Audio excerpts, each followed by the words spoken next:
really helped kind of, launch my career. And, fast forward now almost 6 years and here I am. And it's made the world of difference in my success and a couple of other producers I work with and their success. So I believe in it wholeheartedly. This year, actually 2024, our Wedge group accounted for almost 60% of all new business written by our agency. This is becoming easier because I know where to go find the pain. It's purposeful. I mean, I got one client that said he felt like through the Wedge, he could shortcut a new producer's what is normally a 3-year sort of timeline down to about 12 months. In other words, he can get them doing at one year what it normally takes people 3 years. Hey there, everybody. Randy Schwantz. I'm here with Jayson Cuba of the Miller Group.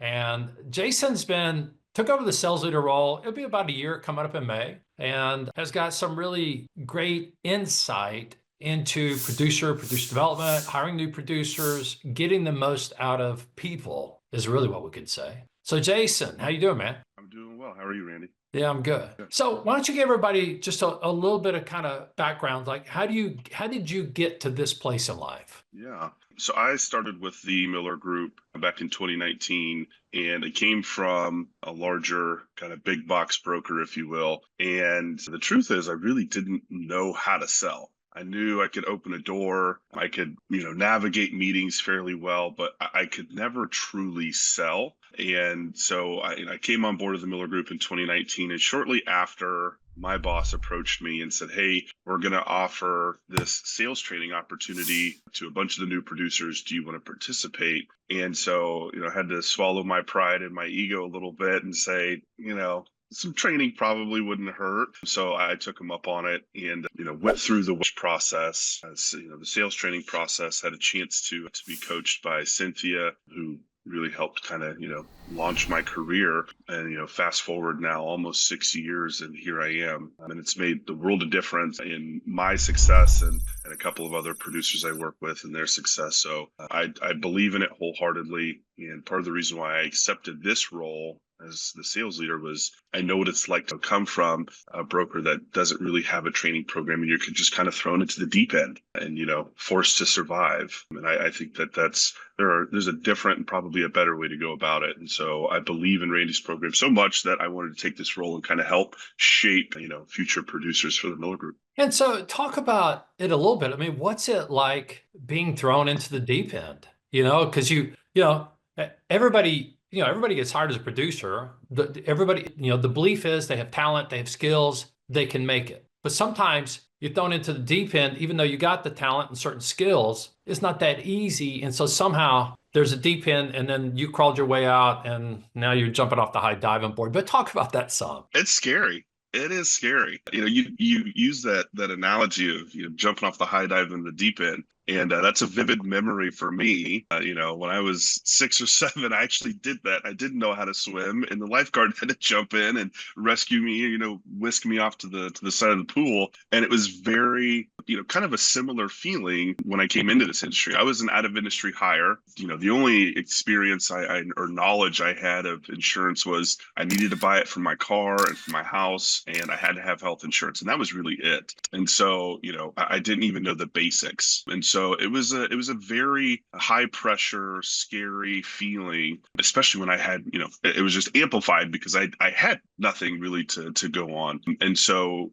coming to the Miller Group and them investing in me as a producer that really didn't have a lot of experience and saying, "Hey, there's a better way to do this. It's going to take some time and it's going to take some commitment, but if you do it, you should be successful." And so, I jumped off that high dive again, and, this time I was able to swim a little bit better. So it like I said, I fully believe in the process and in what it can help new producers, especially out of industry producers, accomplish. And what would you say? I mean, if somebody asked you like, well, what is the Wedge? Is it throwing the incumbent under the bus? Is it talking bad about your competition? Is it being nasty and hateful and all that kind of stuff? Or is there something else here? Yeah, it does not throw the incumbent under the bus. It's not a nasty and hateful, approach to selling. One of the things I found really refreshing about going through the training and through the process was it invites you to invite the incumbent into the conversation,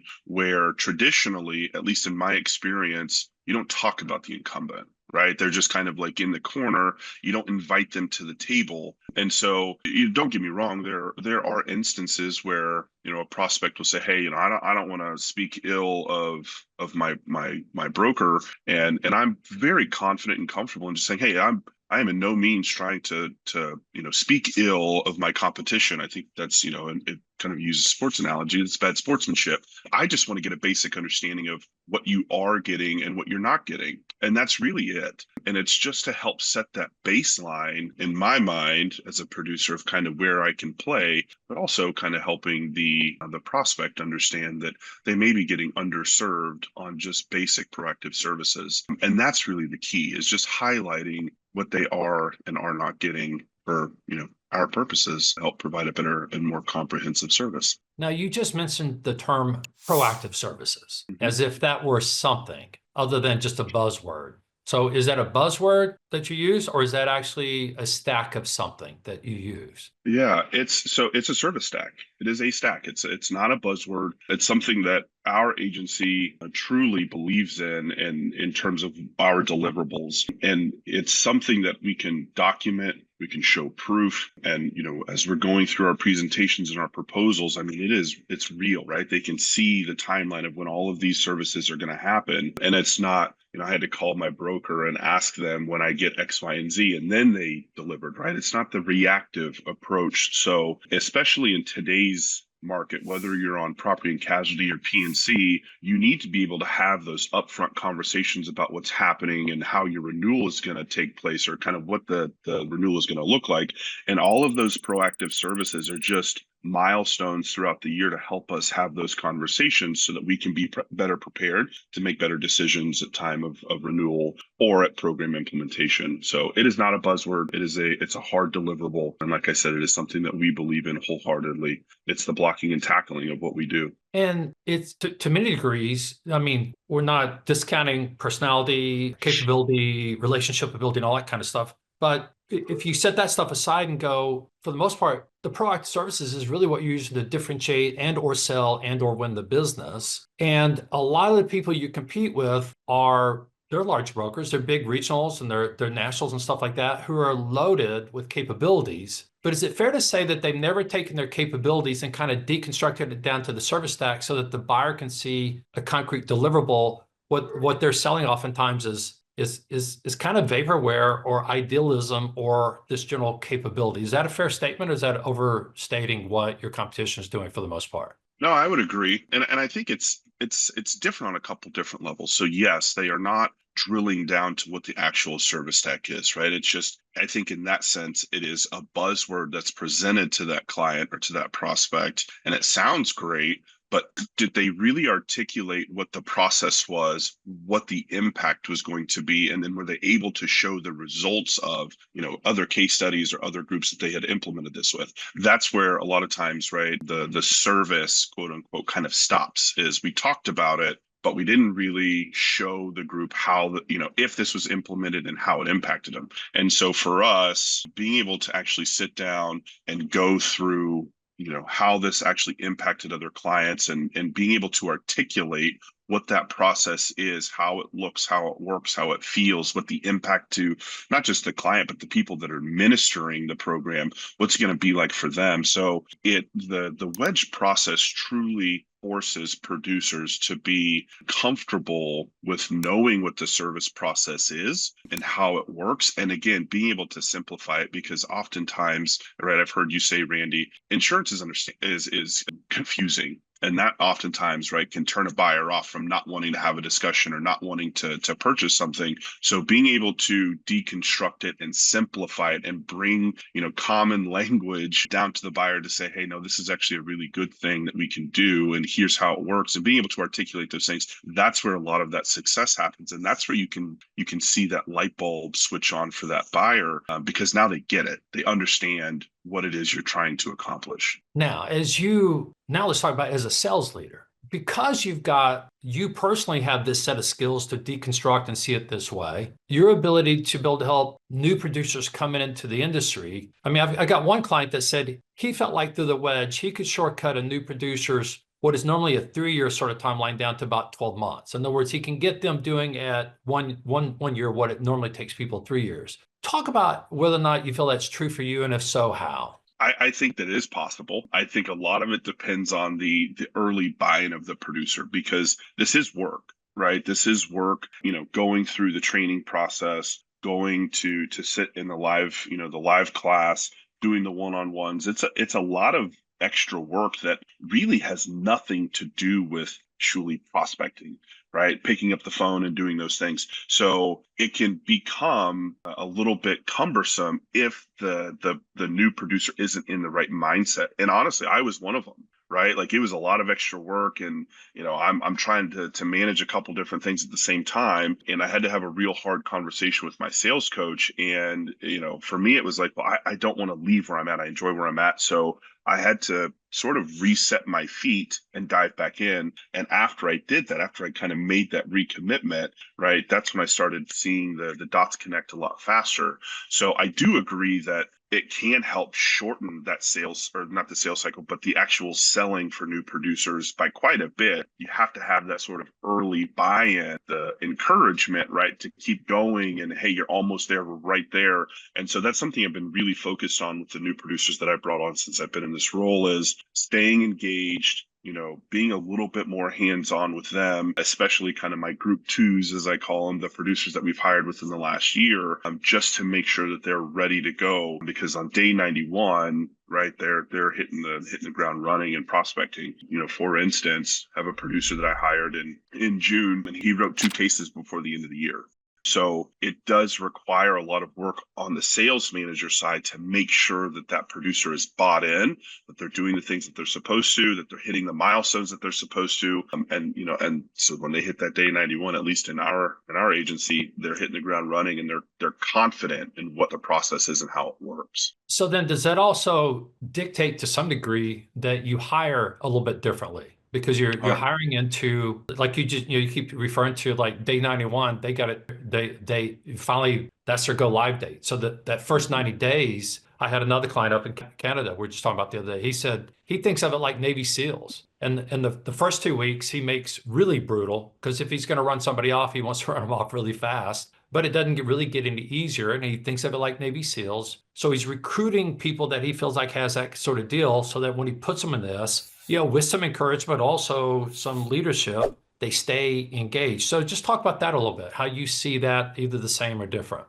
Yeah, it truly does start with the hiring process. And it's the whole grit process, right? We have a good cop, we have a bad cop. We don't deviate from that process. Even if it's a referral, it's, hey, you've got to go talk to HR first. That's my good cop. She's going to sell this place. She's going to profile you if that goes well and you want to take that next step. And then they get introduced to me, and we follow that grit process. And that, I think, has made a world of difference. And I've been able to gently disqualify candidates that I didn't feel were a culture fit, that I didn't feel had the right mindset for what we were trying to accomplish in terms of training them through the Wedge, using the CRM, and some that just flat out kind of, wanted to, take the easy route and not complete the homework. I say homework, but that's what it is, the homework that I had given, or it was just kind of, thrown together. So it has identified some very kind of low-hanging fruit triggers for me that's not the type of candidate we're looking for. Wish you the best of luck, but our shop, we're really committed to this process. So it has made the world of difference. And then when they start, day one, we're going through and we're setting, their 30-day or 30-year fund your life, right? We're working through their goals and what all this means, and we're going through Bignition and how does it work in the tutorials. And so it is, as soon as they are onboarded and the our paperwork is done, we're off and running. And then during that 90-day period, it is pretty extensive and exhaustive in terms of, you need to hit this within the first 2 weeks, and then we're going to start role playing. We're going to start recording these. We're inviting other producers in. If you're feeling comfortable, we're going to send you to the class. And then day 91, they are live and they are hitting the ground running. Awesome. So we use this term a little bit in our marketing about Bignition being a dual metric system. And what does that mean? There's a whole playbook for how to develop a producer. So then you've got the training, which is the soft skill. And then you've also got the technology that supports it. And so, when you're training a producer how to make cold calls, You're also training them simultaneously because the tech matches that up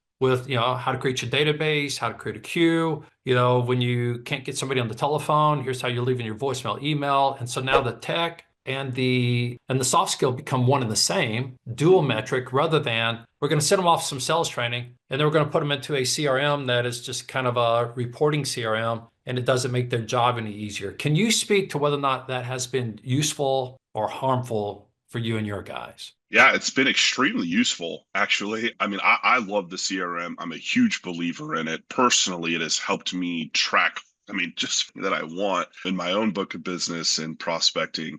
For instance, we had my group one, which are my more seasoned producers under the Wedge. We had our first crisp meeting last Thursday, and one of my producers is a whiz at cold calling. And so, I was like, well, hey, how are you tracking your callbacks? Because I never see callbacks on your activity sheet, your activity report. He pulled up an Excel spreadsheet, and he's going through it, and he's got a pretty nice system in there. But so I was like, okay, well, you're doing dual work here, right? Like, you're doing phenomenal work with your cold calling and you're tracking your attempts and your conversations. But why aren't you tracking your callbacks? And so we walked through how he could do it. And he was like, well, it'd be really great if this populated on my, if I got a reminder via Outlook. And I was like, oh no, it does that already. And so, he's been here for about 3 years now and had no idea that that was a capability. And so when we showed it to him, I actually pulled up my reminders because one had just gone off an hour before the meeting. And I said, hey, here are all of the callbacks that I had set to happen at this day at this time. And so he was able to see it, that it actually works. So he left that meeting pretty excited, and he emailed me the next day and said, hey, I got all my call attempts, uploaded into Bignition, or my callbacks uploaded into Bignition. I'm ready to go for Monday. So it makes a world of difference, that integration between what we're doing in the Wedge and how you run your process versus being able to track it as well, and kind of that blended look. And it is extremely beneficial. No, thank you. So you just brought up a term we call crisp sales meeting. Mm-hmm. And in my mind, a crisp sales meeting is in contrast to a spreadsheet liars club meeting, which spreadsheet liars club meeting, let's just go through the pipeline. What are you working on? How's it going? Do you think you have a chance? Blah, blah, blah, blah. Yeah. Crisp sales meetings, a little more salty, a little more salient, a little more putting people on the spot. Talk to us about how you run those and how it might have helped you or your producers by having that as a system. Yeah, so we had sort of a kickoff crisp meeting for 2025, and that really was to set the framework for what these meetings were going to look like and what they were not going to look like. We had them last year, and they were fine, they were okay, but there was a lot of improvement that needed to happen. Big part of that is my fault. I'm still trying to get my hands around being a new manager and how does this work, but also I've got this book I got to manage. So this year I just wanted to set the tone. So, very upfront said, this is not a spreadsheet liars club meeting. We are not doing pipeline reviews. We're not talking about, well, I've got this meeting and this meeting, but I don't need help. We're going to put you on the spot, and we're going to, go through about 3 people. If nobody has anything to share, then we're going to be talking about red hot introductions. And we're going to be going through everybody's, client list and talking about who's one of your favorite clients, who can help you get into this company or this company. And so that was a really nice way for us to kind of level set coming into 25. And so that first crisp meeting that we had was the most productive crisp meeting we've had since I've been at the Miller Group. Like I said, everybody kind of knew the rules coming in, and I was able to split my producers, which really helped in terms of efficiency, because we just had too many that were in that crisp meeting, right? And the rule is no more than 5 to 7. And so each one now has 5, including me. So each group really has 4. So it was very productive. We got through 3 opportunities, 2 with 1 producer, and we were able to help build the strategy, the pre-call strategy for both of those groups for upcoming meetings for that producer. And it has really changed the game in a lot of different ways. Being able to track the incumbents that we compete against in the CRM, right? We compete with roughly the same 4 to 5 brokers here in Kansas City.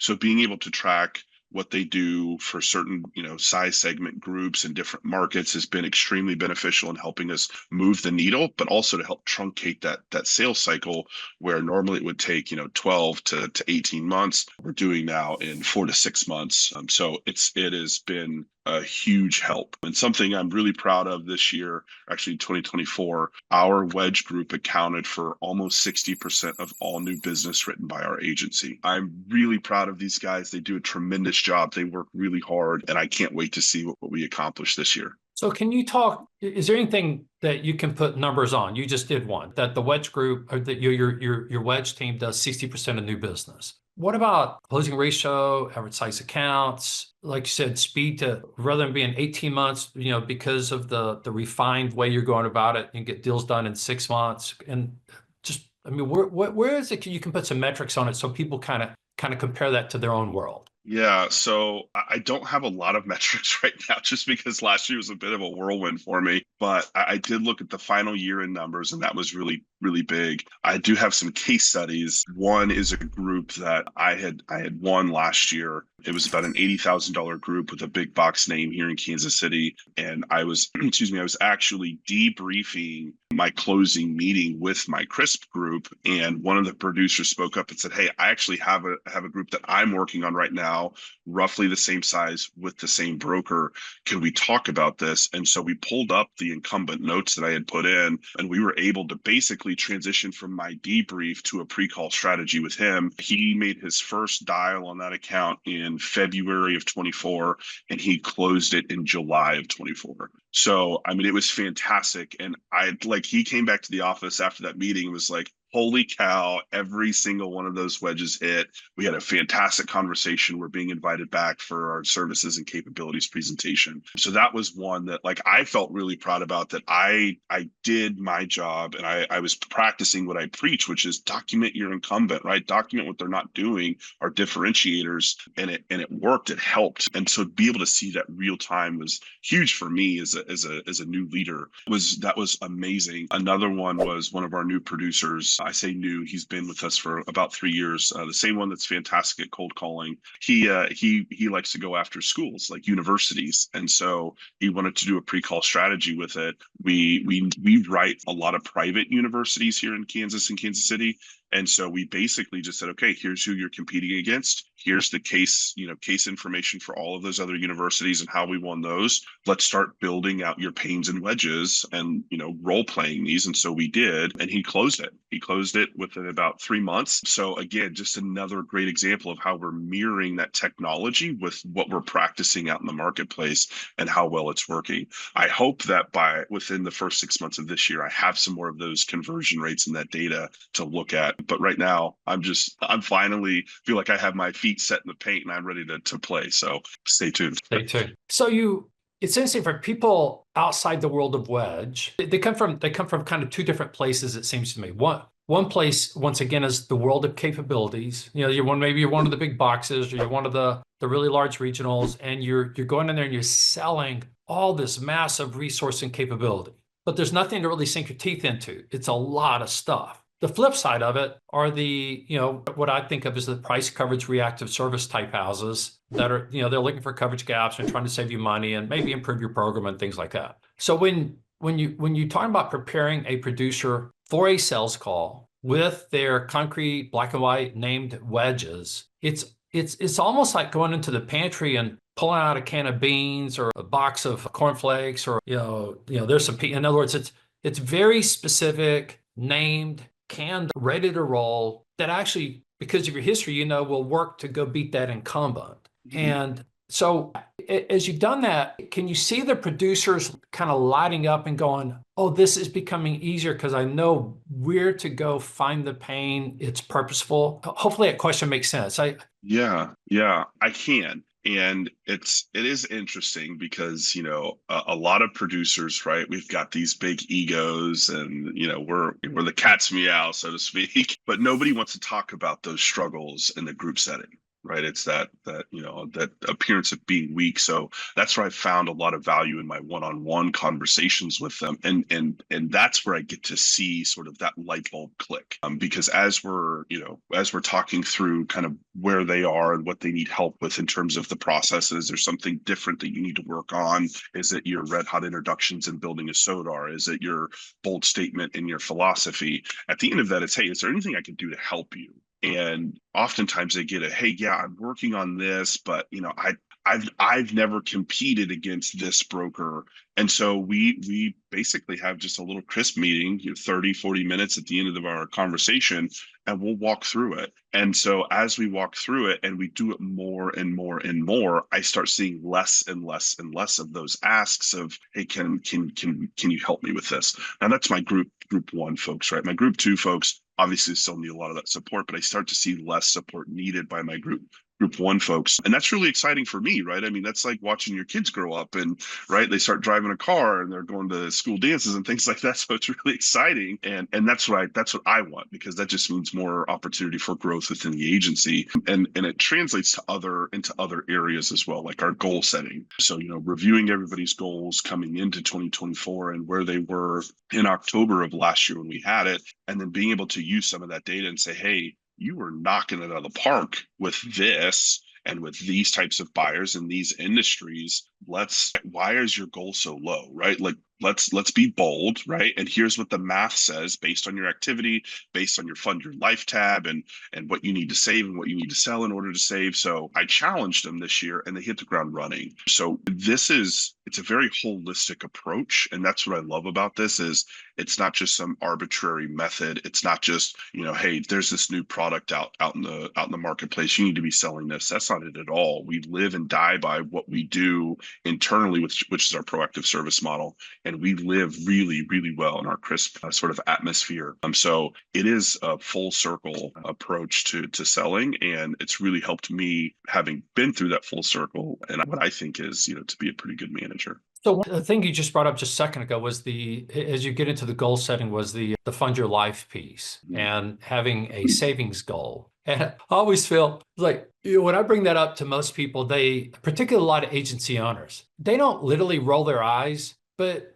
I can tell that they could care less. But you having kind of grown up with that, been challenged to think about it and everything else, and now you're taking your producers through thinking about that. How does that impact the culture, your relationship, and also their motivation? Yeah, I think it's made a huge impact. It brings kind of a human element to the whole producer experience. And I, I don't mean that in like a soft way or like lovey, fluffy or anything like that. I mean, this is why you do what you do. Right. I mean, most producers that we talk to are either currently at another broker, they've been with other brokers, they're looking, this is their first time in the industry. And the experience is generally, I've been in sales for a while. I normally just get, a sales goal handed down to me, and it's 20% of what I did last year. And that's it. Like it's based on profitability. That's fine. But why do you sell? What's your why? And for me, this puts teeth to my why, to sit there and look at my fund your life and say,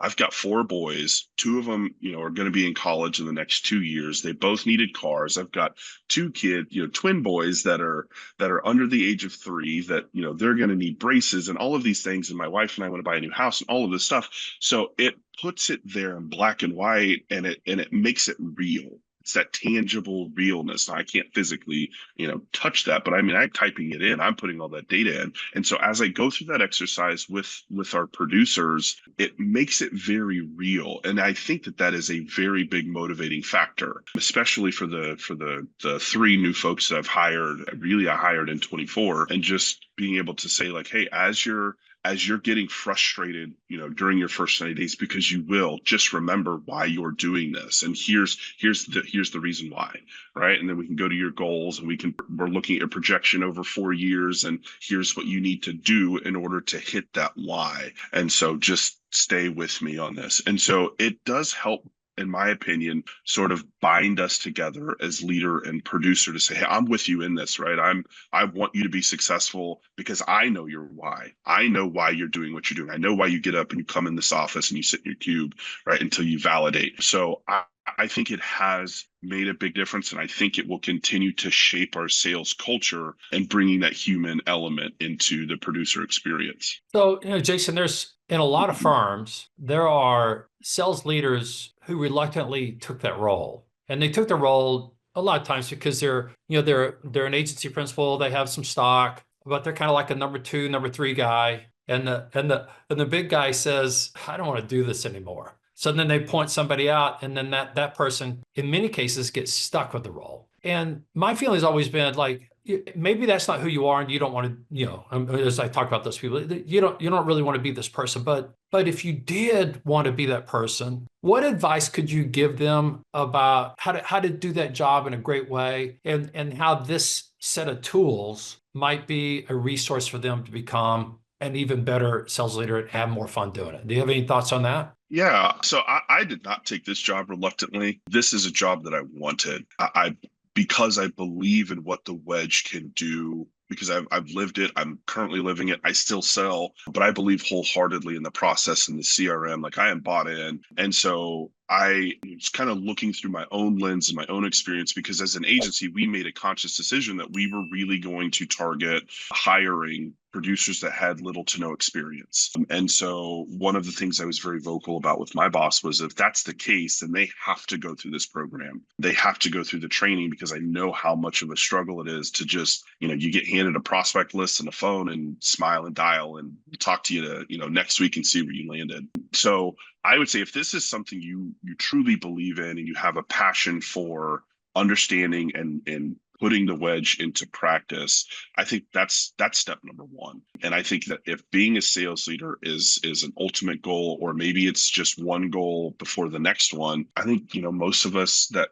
want that probably do the job before we're actually in it. Now, there may be limitations, right, as far as like authority and responsibilities go, but being a crisp leader is a great step. And that was really kind of where I got to test test the waters in terms of being a sales leader, was being a crisp leader and running those meetings and trying to develop those. So I think that is probably the best first step, is be a crisp leader, kind of do the job that you want, and then evolve and grow into the sales leader role. But I also think that the most important thing is, don't be afraid to ask for help. Even as a leader, you're not going to have all the answers. I still don't have all the answers. So being able to lean on other people and other peers, whether it's in your office or through, a live training with Randy, don't be afraid to ask for help or to get best practice advice, because that has been monumental in my case. It certainly has helped shape our hiring process with producers now, as I've gone through the grit training a couple of times with Randy and some other producers around the country. It's interesting, Jason.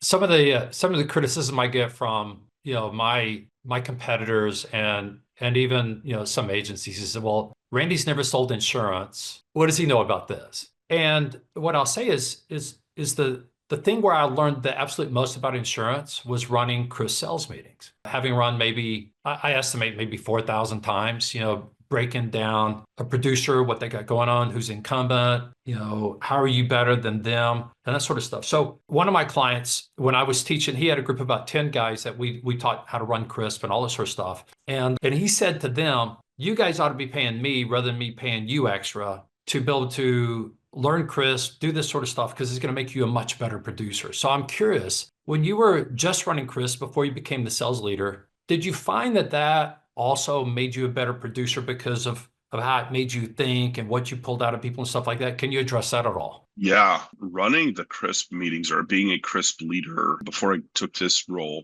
really did help make me a better producer all around. One, so I sell employee benefits. I don't have a single property and casualty account in my book. So it was really nice to be in mixed company and hear what those P&C guys were talking about. Now I could go back to my clients and ask them questions and see if there's a cross-sell opportunity there. So that helped tremendously. But then also, it kept me true to the process. Kind of like I said, right? Like, I was able to practice what I preached. And so it really kept me grounded and sort of level in terms of, that's not the process. This isn't pure, right? We need to get back to what we're doing. So, excuse me, it definitely helped me be a better producer. And this is coming from somebody who had never sold insurance as well. So it really does work if you're bought in and you're doing it for the right reasons. This isn't a power trip or anything like that. It's just, I want to help people. I want to help my team grow. I want to help my agency grow. And being a student is the best way to do that. It kept me honest. It kept my practice sharp, right? Iron sharpens iron. And it is fun to be the crisp leader and then to get the pushback from everybody else when I'm in the hot seat of, well, can you break that down, or what is that? And honestly, I learned things about our agency that I didn't know, especially on the P&C side, because I never really cared to dive into it. And so as I was breaking other producers down on the PNC side, I could now start speaking their language and start asking, well, what about contract reviews or, safety audits, all of these different things. And so now we're talking the same language. And I think that it helped kind of put me in a different light for them to say, he's not just the benefits guy. He's becoming more well-rounded. So it helps the crisp leader in a lot of different facets become a better producer, but also to help put you on the same level as the counterparts or partners that you're working with in that room. Yeah, you also brought up another interesting topic there, and that's cross-selling. I was with last fall what is one of the top private equity firms who has gobbled up $2 or $3, $4 billion worth of revenue, and they were somewhere in the range of 3 to 5% cross-sold. 3 to 5%, which means 95% of the business is not cross-sold. Mm-hmm. And part of my belief is because there's a lack of, just because you're under the same roof, you're not going to cross-sell. You're going to cross-sell because you believe in the partner you're trying to get in, and you're believing not just that they're a good person, but that they know what they're doing. And the best way to know what they're doing is have them articulate what they do. And a Chris sales meeting does that incredibly well. So that now you got the P&C guy and the employee benefits guy, same Chris sales meeting, breaking down accounts, learning each other's business, learning what they're good at, what they're bad at, taking that vocabulary or that knowledge, and then going to your client and go, I want you to go meet my partner, Jason, because he's, is your guy doing this? Is your guy doing that? No. Okay, let me get Jason in, or vice versa. So do you have any sense of just across the board how much that's impacted cross-selling for you or your firm? A lot. So we believed in huge advocates for cross-selling to begin with. We cross-sell a lot in our agency, but for the crisp folks especially has been extremely impactful. I'll never forget, I wrote an account I think we picked it up in 2020. So it was during COVID. Picked up the business. It was a benefits opportunity. We went out, we had our kickoff meeting. It was a great conversation, introductions, all of these things. At the end of it, the HR director, she just looked stressed. She was not having a good day. And so I just asked her what was going on. And she shared, hey, we had this huge work, accident, and kind of, walked through the nitty gritty details. And I just asked, like, oh, what does that do for your rates at renewal? And she's like, oh, well, this is our second one this year. It's going to throw us through the roof. And so I asked her about just a cosign narrative. And I just ran it was the most basic wedge that I could come up with for PNC, and just said, when your broker comes out, 120 days before renewal, and they pull out their cosign narrative and blah, blah, blah, blah, blah. And she looked at me like I was from outer space. She's like, I have no idea what you're talking about. And so I just said, is it okay if I bring a partner in? Like, I'd love for him to talk with you. He's fantastic. He can explain things a lot better than I can. I brought my partner in, and it was, done. It was a done deal. He ran the wedge process. We closed the business. So, that's just one case study, but it is something that we talk about constantly in our CRISP meetings, especially when we're doing red hot introductions. If we have a benefits client that aligns with the PNC specialist that's in our CRISP meetings, they may have been trying to call on it last year, or they have a relationship, but they couldn't get cracked in. And so it has really helped define and articulate what that process is going to look like. But I think more importantly, what it's done is it's assigned responsibility and roles within that attempt. Because that's a lot of times what we come up against is, well, I got brought in, but they wouldn't let me communicate with the buyer. Right. So they're not even able to run the process. So it's been set very clear that, hey, if you go down this road, they are the lead on this. So any communication handled after that introduction is coming from them as it relates to property and casualty or benefits. And so it's really helped bring clarity to cross-selling in addition to business sold. So it's been a really good practice for us, and something I'm really looking forward to watch kind of grow in 25. Well, I look forward to watching you grow in your career. It's been awesome, dude. Congratulations on Thank you. all that you've done and accomplished, and the future is really bright for you and your firm. And thanks for spending some time with us here today, talking about your experience. Certainly. I appreciate it. Thanks for having me. It was great to see you, and have a good one. Thank you, buddy.